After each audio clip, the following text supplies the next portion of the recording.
بسم اللہ الرحمن الرحیم۔ احناف علماء دیوبند کا یہ عقیدہ ہے کہ اللہ کے نبی بشر تھے۔ آج ہم آپ کے سامنے اللہ کے نبی کے بشر ہونے پر مضبوط دلائل پیش کریں گے۔ آئیے اس کے بارے میں سنتے ہیں مولانا منظور احمد مینگل صاحب کو کہ وہ کیا فرماتے ہیں۔ اگر کوئی نبی کو انسان اور بشر ماننے کے لیے تیار نہیں ہے تو وہ نبی کو منعم علیہم نہیں سمجھتا، انبیاء کو منعم علیہم نہیں سمجھتا ہے۔ سورہ فاتحہ سے بشریت کا مسئلہ حل ہو گیا۔ اللہ کے لیے کچھ پلا پڑا نہیں پڑا، اڑے ہو گیا۔ ایک عجیب بات آپ کو بتاؤں، تعریف کی جتنی بھی کتابیں ہیں سمجھے، چاہے وہ کشف اصطلاحات الفنون ہو یا دستور العلماء عبد النبی احمد نگری کی یا سید شریف جرجانی کی تعریفات ہوں، نبی کی تعریف سب نے یہ کہ النبی انسان بعثہ اللہ الی الخلق۔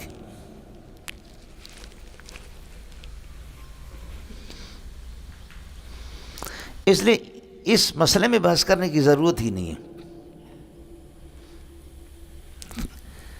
کہ نبی پاک رسول بھی نہیں کہنا، بلکہ کیا کہنا، نبی پاک صلی اللہ علیہ وسلم محمد رسول اللہ۔ نبی پاک انسان ہے یا نہیں ہے سمجھے، بس صرف کہہ دینا کہ کسی کتاب میں نبی کی تعریف بتا دیں۔ چنانچہ حضرت اقدس ہی کہہ دوں اور کیا، الشاہ الفاضل مولانا احمد رضا خان بریلوی رحمۃ اللہ علیہ، حضرت کی کتابوں میں جو جہاں نبی کی تعریف تھی، موجودہ طبقہ جو ہے نا انہوں نے نکال دی اس کو، فوراً انہوں نے نکال دی۔ جیسے حضرت مولانا مودودی کی کتابوں سے خلافت ملوکیت سے بہت، اگر پرانا ایڈیشن کسی کے پاس ہے تو پھر مسئلہ ہی خراب ہے، لیکن موجودہ طبقہ نے بہت کچھ نکالا، اسے نکالا بہت کچھ نکالا۔ تو حضرت کی کتابوں میں جہاں جہاں یہ تھا، اب یہ درد سر بن گیا ہمارے لیے، اس کو انہوں نے ختم کر دی۔ نہ رہے باس نہ بجے بانسری، جان چھوٹی ہماری۔ آپ کو مسئلہ سمجھ میں آئے؟ تو اس لیے آسان سا مسئلہ ہے، النبی انسان بعثہ اللہ الی الخلق۔ نبی رسول کا فرق وہ الگ مسئلہ ہے جو ہم لوگ بخاری میں پڑھاتے ہیں، مسئلہ مشکل ہے، لیکن یہ ہے کہ نبی کی تعریف یہی ہے، النبی انسان بعثہ اللہ الی الخلق۔ ایک منعم علیہم، دوسرا نبی، سمجھتا ہے؟ تیسرا مسئلہ یہ ہے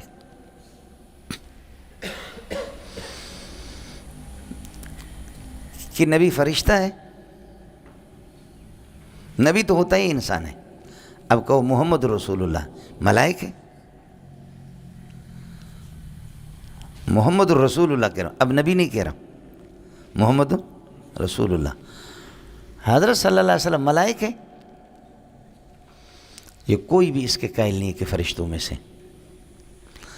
جب فرشتوں میں سے نہیں ہے تو انسان ہے، اور اگر انسان نہیں ہے تو تیسرے مخلوق کوئی رسول بن کر کے آیا ہی نہیں دنیا میں۔ محمد رسول اللہ کی رسالت کا انکار، اللہ بڑا مولانا، یہ میزائل ہے، ان کا توڑنا آسان نہیں ہے، آپ سمجھ رہے؟ اگر مگر نہیں، یا عیسیٰ یا موسیٰ یا محمد یا احمد یا رحیم داد یا کریم داد یا عطا محمد یا فتح محمد، بات صاف سی بتاؤں کیا ہے؟ حضرت ملائک ہے، فرشتہ ہے؟ فرشتے تو شادی نہیں کرتے، ان کی اولاد نہیں ہوتی، سمجھ رہے میں؟ وہ فرشتے شادی بھی نہیں کرتے، اولاد بھی ان کی نہیں ہوتی۔ حضرت نے شادی کی، حضرت کی اولاد بھی تھی، تو حضرت فرشتہ نہیں ہے نا، اور خود بھی کہتے ہیں وَلَا أَقُولُ لَكُمْ إِنِّي ملک، میں فرشتہ نہیں ہوں۔ تو اب کیا رہ گیا؟ انسان۔ اور وہ فرشتہ نبی اپنے آپ کو خود نہیں مانتا، جیسے کہ قرآن میں وَلَا أَقُولُ لَكُمْ إِنِّي ملک، انسان تم لوگ نہیں مانتے تو ہے کیا؟ خلاصہ یہ نکلا کہ رسالت رسول کے لیے ضروری ہے، یا انسان ہوگا یا فرشتہ ہوگا، کس کے لیے؟ اب دوسرا انداز آپ کو بتا رہا ہوں، پہلے نبی کا تھا۔ رسول دو مخلوق سے آتے ہیں، یا انسانوں سے یا بولو، انسانوں سے یا فرشتوں سے؟ سمجھتا ہے؟ انسان سے یا فرشتوں؟ اللہ یستفی من الملائکۃ رسلا ومن الناس،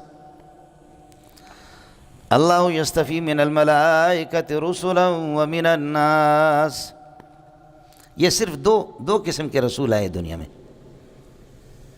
سمجھتا ہے؟ تو فرشتہ تو وہ خود اپنے آپ کو نہیں کہتا، اور انسان آپ بھی نہیں کہتے، نتیجہ یہ نکلا محمد رسول اللہ کی رسالت کا انکار۔ سمجھتا ہے؟ سمجھ میں آیا؟ مولانا یہ ایٹم بم سے بھی بڑے ایٹم بم ہے، اگر آپ کے اندر ہمت ہے تو بولنا۔ چوتھا مسئلہ سمجھو، ناکح اور منکوح کے درمیان میں جنسیت ضروری ہے۔ بولو، ناکح اور منکوحہ، ناکح اور منکوحہ ان کی جنسیت ضروری ہے، یا انسان ہو یا جنات ہو، فرشتے تو شادی نہیں کرتے، یا انسان ہو یا جنات ہو۔ امام ابو حنیفہ کے ہاں جن کا انسان سے، انسان کا جن سے نکاح نہیں ہوتا۔ نبی کی بیویاں انسان ہے یا نہیں ہے؟ بالاتفاق علامہ محمد رضا خان پوری دنیا کے ہیں انسان ہیں، عائشہ، سودا، حفصہ، زینب، اور اسی طرح وہ صفیہ، ہماری جو مائیں ہیں، جویریہ، یہ سب انسان ہیں۔ جب ہماری مائیں نبی کی بیویاں وہ انسان ہے تو پھر نبی انسان ہے، اور اگر نبی کا جنس ہی الگ ہے، وہ انسان ہی نہیں ہے، تو نکاح سرے سے ہوا ہی نہیں ہے۔ تم فتاوی شامی میں کہیں بھی کسی فتویٰ میں دکھا دو،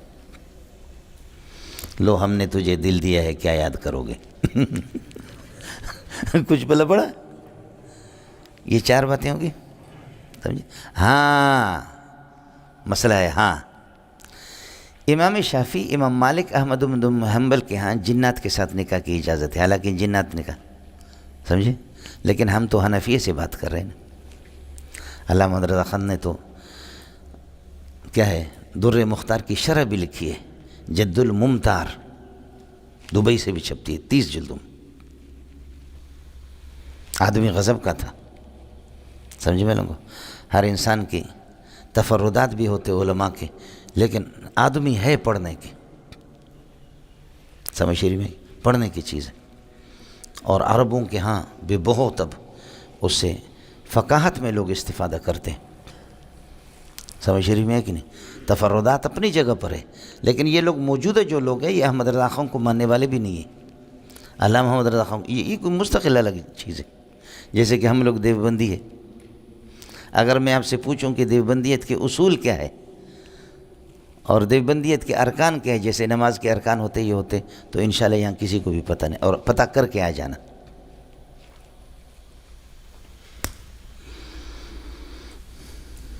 پتہ کر کے آ جانا۔ ہر ایک آدمی کوئی بھی اپنے آپ کو دیوبندی کہہ دے، اس طرح نہیں ہوگا، اس کے اصول ہے، اس کے ارکان ہیں۔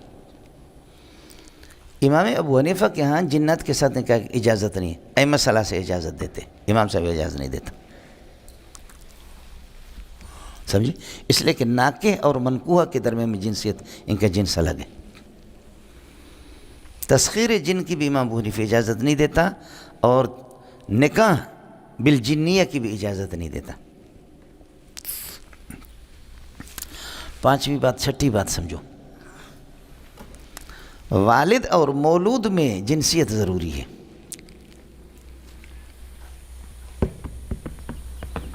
بولو، والد اور مولود، یعنی مولود لہو اور مولود لہو ابا ہے اور مولود بچہ ہے۔ اس لیے حضرت اقدس صلی اللہ علیہ وسلم کا انسان ہونا متعین ہے، جی طے شدہ ہے۔ باقی مسئلہ رہ گیا کہ اپنے جیسے انسان، اپنے جیسے انسان، اپنے جیسے تو میں تم کو نہیں سمجھتا، تم مجھے اپنے جیسے نہیں سمجھتا، تو محمد کو کون اپنے جیسے، وہ کون سا بغیرت دیوبندی ہے کہ جو محمد کے حسن و جمال میں بھی ٹانگ اڑانے کی کوشش کر دے؟ وہ کون سا بدبخت ہے جو آپ کے مقام اور مرتبے میں سوچ بھی نہیں سکتا؟ سمجھے؟ اللہ اپنے الوہیت میں متفرد ہے، محمد نبوت میں متفرد ہے، حسن و جمال محمد پہ ختم ہے۔ اے میرے پیارے محمد، میں نالائق ملا ہوں، میں تیری تعریف نہیں کر سکتا، صرف اتنا کہہ سکتا ہوں، سمجھے؟ اتنا ہی کہہ سکتا ہوں کہ اللہ آپ کا بھلا کرے، حسن و جمال بھی تجھ پہ ختم اور نبوت بھی تجھ پہ ختم، بس آخری ڈگری، حسن و جمال بھی تجھ پہ ختم اور نبوت بھی آپ پہ ختم۔